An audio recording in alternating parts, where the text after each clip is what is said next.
একটা টোপে দুইটা মাছ ধরছে। আসসালামু আলাইকুম সকল মাছ শিকারী ভাইরা। তো আমি আজকে সকালবেলা চলে আসলাম এই আপনার কালীগঙ্গা নদীতে, যেখান থেকে মাছ মারতাম। তো এই যে আমি চার করতেছি, আমি এখন এই জায়গা চার করব, কারণ এই জায়গা আপনার অনেক বড় বড় মাছ ওয়াশ করে। তো গতকাল নৌকা দিয়ে মারতে পারি নাই, আজকে মারতেছি সকাল সকাল। দেখতে পাচ্ছেন বন্ধুরা, আপনার আঠালো মাটি দিয়ে চার করতে হয়। আঠালো মাটি আশা করি অনেকটা কার্যকারী হবে।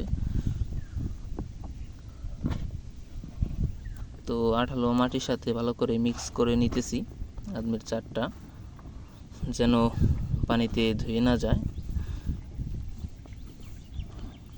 আপনার আঠালো মাটির চার আপনার 2 দিন থাকে। আপনার এই চার সহজে ধুয়ে যায় না, তার কারণে আঠালো মাটি দিয়ে চার করতে হয়। তো আজকে আমি একাই, সোহেল ভাই আসে নাই, দেখতে পাচ্ছেন। আর আজকে প্রচুর বাতাস বন্ধুরা, অনেক পরিমাণ বাতাস। আমি দেখি আজকে চার করে বড় মাছ হয় কি না। বড় মাছ হলে অবশ্যই আপনারা জানতে পারবেন, দেখতে পারবেন। তো দেখা যাক। তো আমি এখন এই মাটি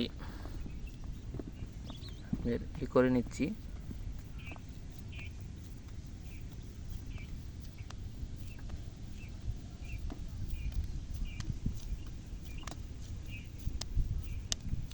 এটা অনেক মজবুত হয়েছে, সহজে আপনার ধুয়ে যাবে না, অনেক পরিমাণ থাকবে, অনেকক্ষণ থাকবে আশা করা যায়। তো আমি চার করবো এই সোজাসুজি বন্ধুরা, কারণ সেদিন একটা ওয়াশ করছে অনেক বড় এই সামনে। দেখা যাক, বিসমিল্লাহ। দেখতে পাচ্ছেন আমি এই লেভেলে চারটা করতেছি।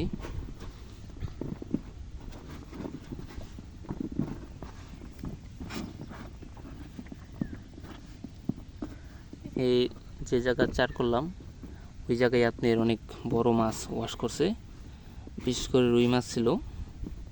তো 2টা ওয়াশ করছে আপনার আরও 2 দিন আগে। কিন্তু এমনি আশেপাশে অনেক ওয়াশ করে, বিশেষ করে কালীবাউস মাছ বেশি এই জায়গা।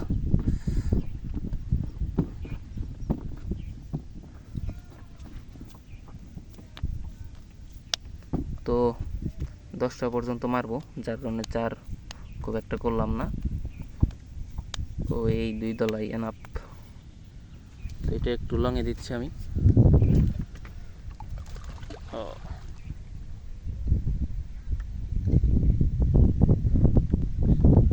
তো বন্ধুরা, আশা করা যায় আজকে মাছ হবে।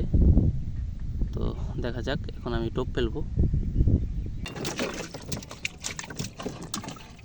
আলহামদুলিল্লাহ বন্ধুরা, দেখতে পাচ্ছেন যে আপনার একটা টোপে 2টা মাছ ধরছে, একটা ছোট মাছ আর একটা বড় মাছ, একটা আপনার গুলশা মাছ আর একটা শালিবাউস। এই 2টা মাছ ধরছে এক টোপে। তো দেখা যাক আরও মাছ হয় কিনা।